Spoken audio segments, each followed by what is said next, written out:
Good day, my dear students. I still remain your economics teacher. We are taking economics lesson for SS2 students. But so long as we are on revision for SS3, SS3 can equally benefit from this class. Previously, we looked at labor markets, and we are not through with labor markets. Despite that we have explained labor markets, we have defined labor market, explained labor force and demand and supply of labor. So today we are still on labor markets, but our lesson objectives will be this. So by the end of this lesson, the student should be able to state the determinants of wages. The student should be able to explain trade union. And the student should be able to list instruments of trade union. Let us look at the determinants of wages. Wages are determined by the interaction of the forces of demand and supply in a free market economy. In this economy, there are reasons for different wages in the labor market, and the reasons include the length of training, the cost of training, entry requirements, degree of responsibility, bargaining power of the trade union. The sixth one I have there is degree of risk involved in an occupation. So we say that wages in a free market economy is determined by the interaction of the forces of demand and supply. If you can recall to your demand and supply, when we talk about the equilibrium level of demand and supply, you will see that in a free market economy, what is being demanded and what is being supplied will be at the equilibrium if you allow the forces of demand and supply to play. The forces of demand and supply, we call them the invisible hands of demand and supply. When you get to the markets and you ask what is the price of this commodity, they will tell you, you will bargain. You ask them, if they say it's 100 naira per one, you ask them, won't you give me 50 naira? The supplier or the seller will tell you, no, okay, take 90 naira. You say, okay, I'm paying 70. He will come down to 80. You may come up to 80. You people will agree, and he will supply at a particular quantity you supply the quantity at a particular price. When you people are negotiating, what is happening is the demand and supply, they are interacting, but it is invisible. So the same thing also comes to play in this determinant of wages in a free market economy.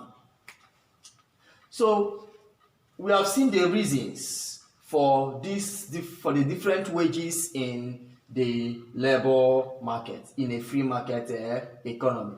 They include this that I have mentioned earlier. The first one is length of training. Someone that must have undergone a lengthy training will not receive the same thing. May not receive the same thing with someone that just went for a little training that consumed little time. For example, you are in SS3, you are in SS2, and after your SSCE, you can use your certificate to get a job, a clerk job, messenger job, depending. All right, if you look at your length of training, let me say 6 years in primary school, 6 years in your secondary school, which is 12 years. You don't expect someone that must have spent 6 years in primary school, 6 years in secondary school, 4 or 5 years depending on the course in the university, and must have finished his master's and a doctorate degree. You can see the length of his training. You don't expect that person to have the same wage with you. So the wages will be different. Coming down to cost of training. There are some training you undergo which will cost you much. Like this one I just explained. I just finished explaining now. I just explained. When you finish your secondary school, the course which you have acquired, which you have incurred in getting that your SSCE certificate, is not the same course that someone that has finished his doctorate degree has incurred. So you people, the cost of training of these two are different. So therefore, the tendency for this person that must have finished his doctorate degree and you that just finished SSCE, the tendency for your wages to differ is there. It's clear. So the employer will consider this when employing both of you. The next one we have is entry requirements. There are some jobs you are going into or you want to engage yourself. Requirements maybe just come in person. They interview you. They may not ask you your certificate, any certificate or any qualifications. So, but there are jobs that will ask you to bring your SSCE, your O-level, you must get your first degree, you must get your master's degree, you must bring your doctorate degree before you can be interviewed, before considering giving you the job. So when this is involved, they will consider the wage that will be paid to this person that the entry requirement is high than the person that the entry requirement is low. We have degree of responsibility.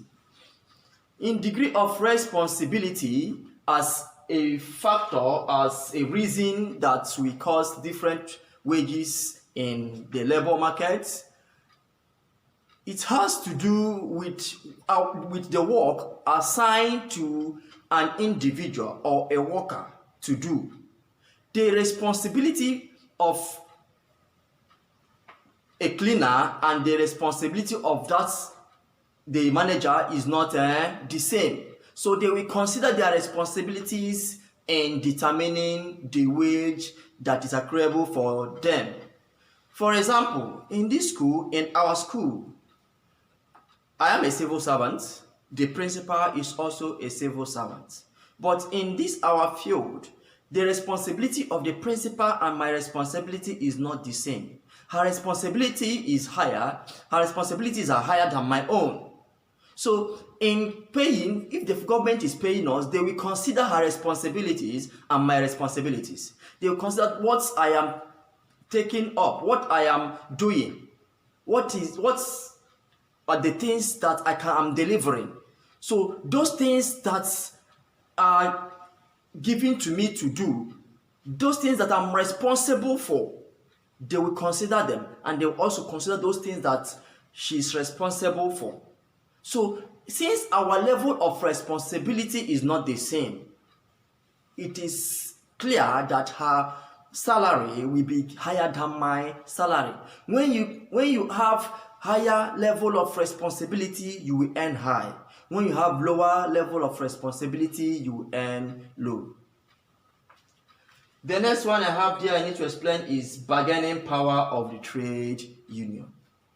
You will be hearing NLC, TUC, Nigerian Union of Teachers, Nigerian Bar Association, they are all trade unions.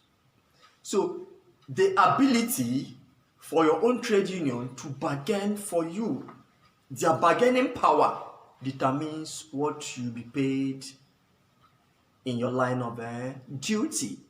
Like if you consider those of them that are the head workers, you see that they may earn higher than other fields. So because maybe they are in their trade union, they bargain, they have good bargaining power, they bargain well for them, and the government is paying them higher than others, or lower than others, as the case may be. So if the bargaining power of your trade union is strong, if your trade union has a bargaining power, that means your wage will go high. But if their bargaining power is low, your wage may go down. So the bargaining power of the trade union plays an important role in wage determination. We have degree of risk involved in an occupation. The degree of risk involved in an occupation is also one of the determinants of wages.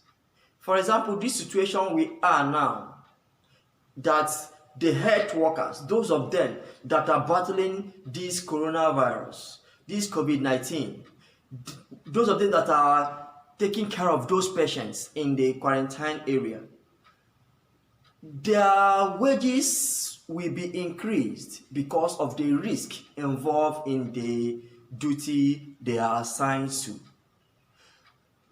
Another example is that look at the drivers that are in transportation system, in the transport system. Look at the drivers. The wage of a driver and the wage of a pilot will not be the same, because this one will involve low risk, considering the aeroplane. So the aeroplane is involved with a high risk. So the pilots are faced with high risk of crashing, and that the crash always leads to death. So the cars, the drivers on the road, their accident is not as disastrous as that of an aeroplane. So the risk involved there will determine their level of wages.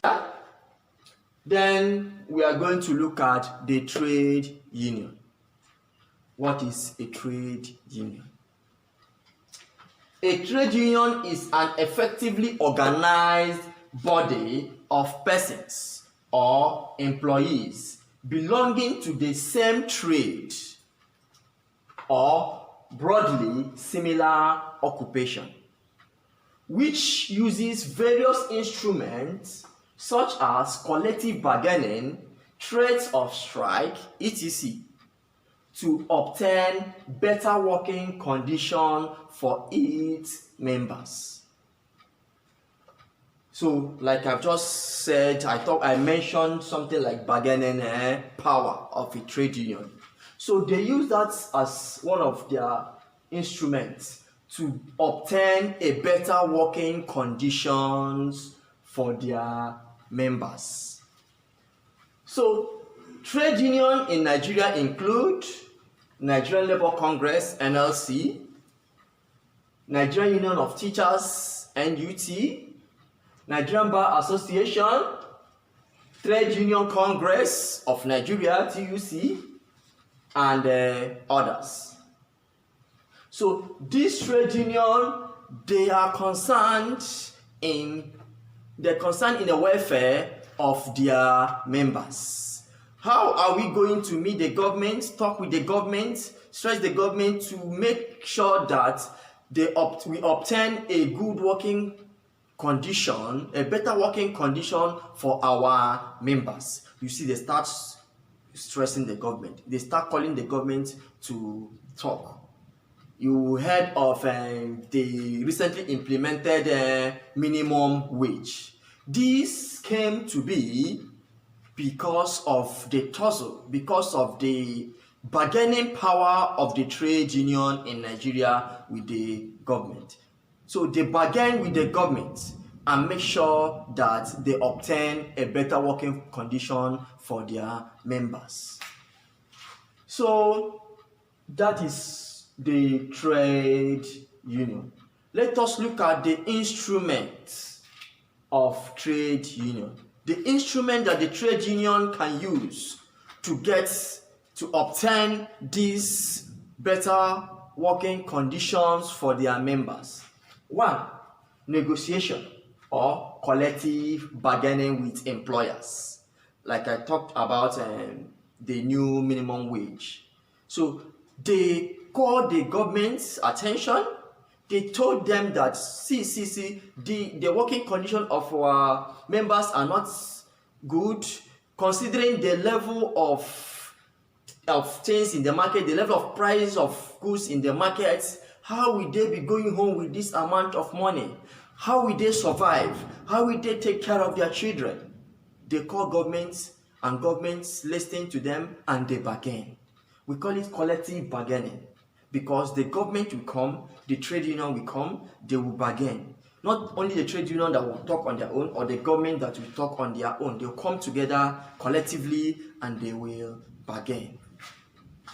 The second one we have there is threats of strike. The trade union don't just stand up and let's go for strike. No. They will warn the government. We call it warning strike. They will call the government, we are going for strike because of our condition of working of our members is not good. We are not going to work. We will stay at home for 2 days. That is not a total strike. That is not strike itself. They are trying to warn the government. It's a kind of a threat of a strike.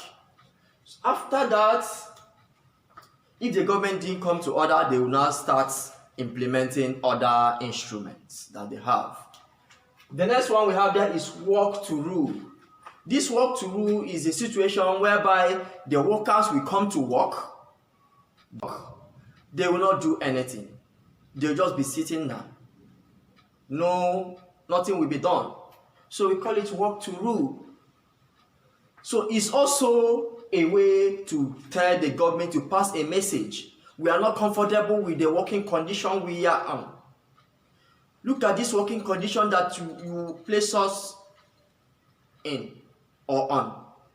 These working conditions are not good for us. Please change, do something. We have another instrument, picket lines. This picket line is a situation where you come to an organization or an industry. You will see that the workers, they carry placards, write all manner of their expression, and they will block the entrance of that organization. No entry, no exit. So we call it picket lines. Then the last one we have there is strike. A situation whereby the workers refuse to work unless the working condition they are demanding for is being given to them. So these are many more are the instruments of the trade union. Okay. Recapping, we have looked at the determinants of wages, where we say that it is being determined by the interaction of the forces of demand and supply in a free market economy. And we have seen the reasons for different wages in the labor markets. We have also looked at the trade union and instruments for trade union. I cannot go without giving you an assignment. This assignment is to evaluate you to know if the lesson objectives have been achieved. On your assignments, 1. State 4 determinants of wages in a free market economy. Explain the term trade union. List 3 instruments applicable by trade union. After doing the assignments, you forward your assignment to this email, fgcphcdgclass@gmail.com. And don't forget to write your names, your class, the subject, and the topic on your assignments. Thank you for listening and for learning. Try as possible as you can to be safe, to remain safe, by washing your hands regularly on a running tap with detergent. Also use alcohol-based hand sanitizer. Use nose, mouth, or face mask, and maintain a social distance of at least 1.5 meters. Take care.